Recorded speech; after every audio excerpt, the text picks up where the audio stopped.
Chapter 2. Buds.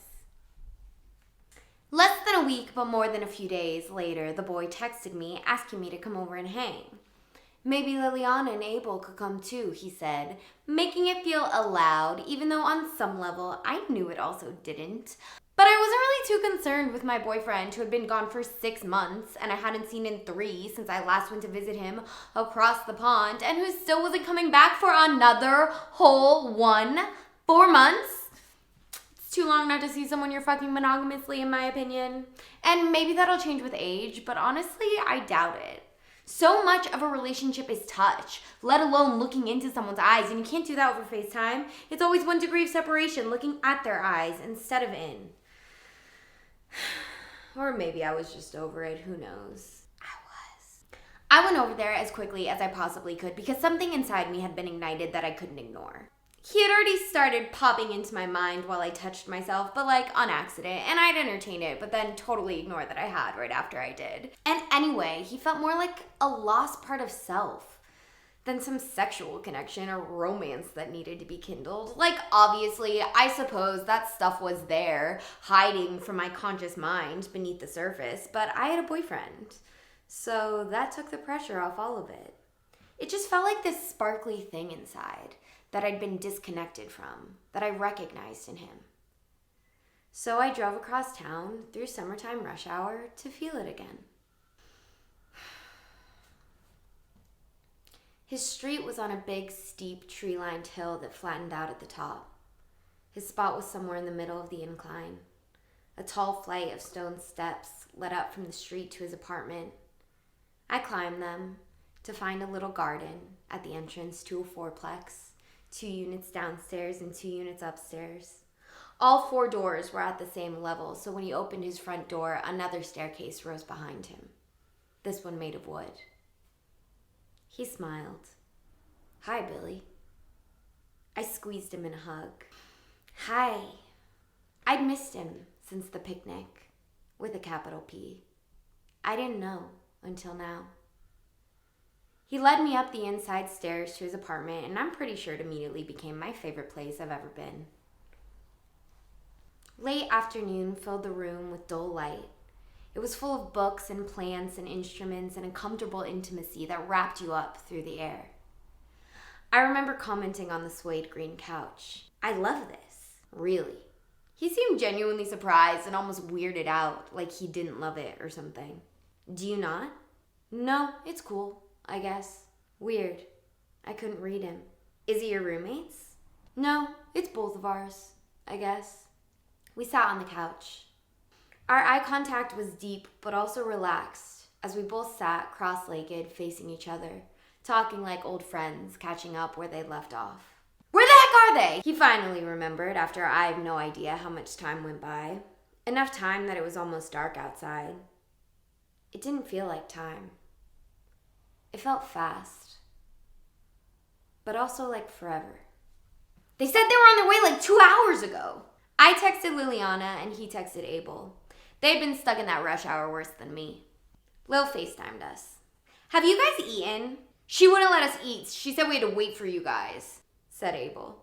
"We haven't eaten. I could eat." A few minutes later, the 2 of them tumbled up the stairs.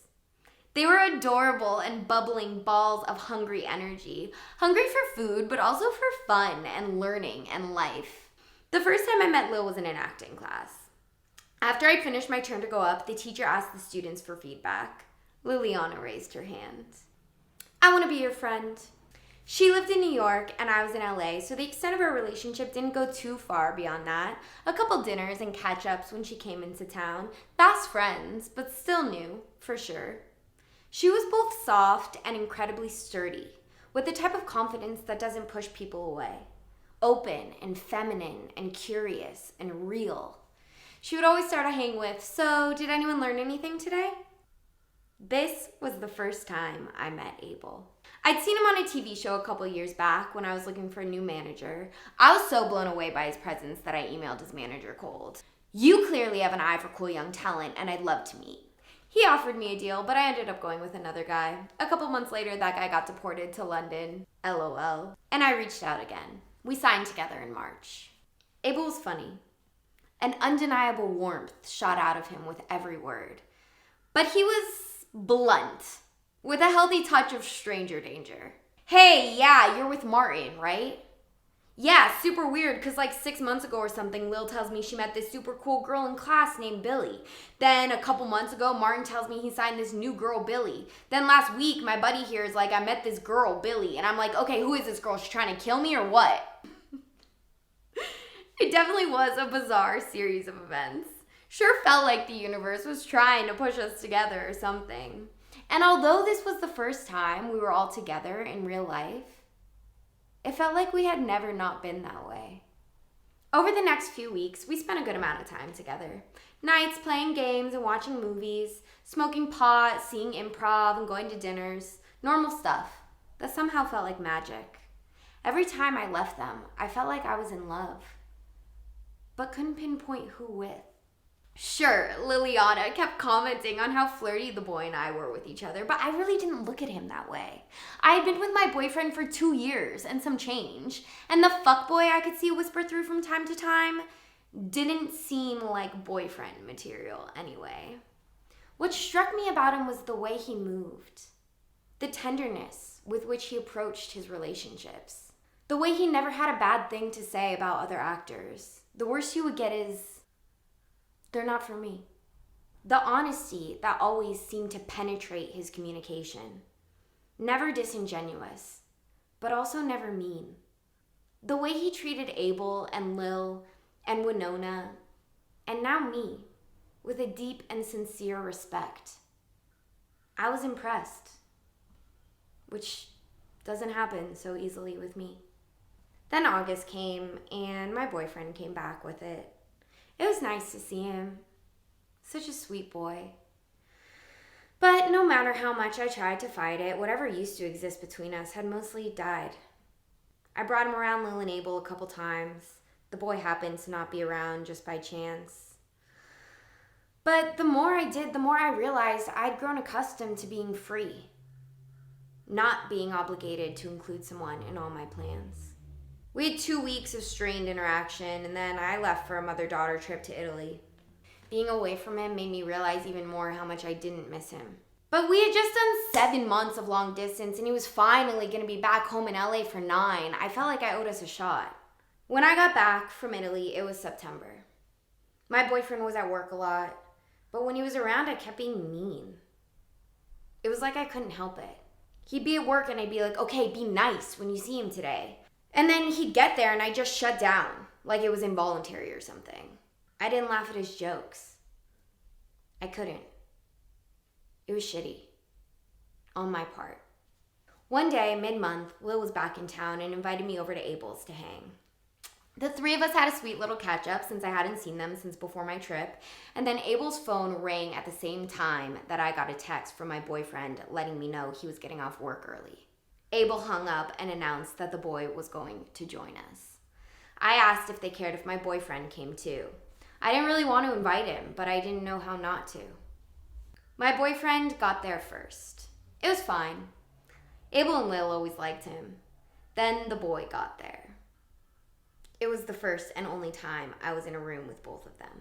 We decided to play trivia. The game required teams. We had an odd number. Okay, me and Lil will be on one team, you guys are on the other, and you're on your own, I guess, bud. He looked bummed. No! I protested in his favor. What, do you guys want to be on a team and your boyfriend on his own? We all looked at each other awkwardly. No, this works, I guess. We played trivia. One would think it's a game of logic, but in my experience, it's really a game of intuition. If you don't know the answer, but just open your mind and grab the first thing you see or hear, you get the answer right more often than not. My boyfriend killed it. He's highly intuitive and pretty freaking smart, which is a double whammy if we're going off my theory. Everyone was impressed, but I had a feeling in the pit of my stomach that hurt. They invited us to dinner. I said I thought we should head home. The drive home was quiet. It went on like this between me and my boyfriend for 2 more weeks. Finally, on a Saturday, he looked at me. What's going on? Because this isn't healthy, so something needs a shift, or... I burst into tears. I don't think I want to be in a relationship anymore. He has good self-worth and a healthy dose of pride, so that was all he needed to hear. We took a walk around the block. I cried a lot. I felt like a dick for making him feel like he wasn't good enough. It wasn't that. He's honestly one of the kindest, most beautiful people I've ever known. I did love him, but in a different way than the only other time I'd ever loved once before. In a way that always knew we weren't meant to be, as they say. Not that I believe we have a one. I don't. I believe we have many. But I always knew he wasn't one of the ones I'd end up with. So did he, I think. It always felt like right now. But our love was deep for something we always knew would end. He would write me little handwritten notes for no reason. He was special. He was good. But I was in the process of rapidly changing. Anything stable felt like a chokehold death trap. All I knew was that I didn't want to have to consider anyone in anything I did. I wanted to be free.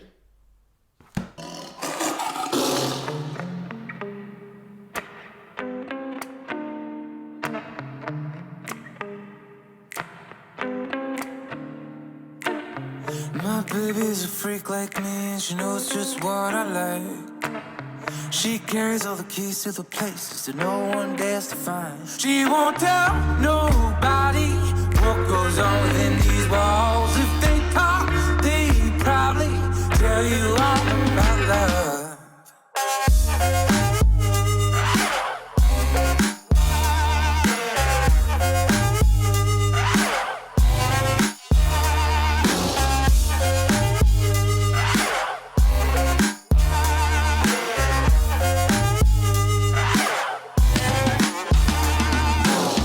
My queen got machine gun hips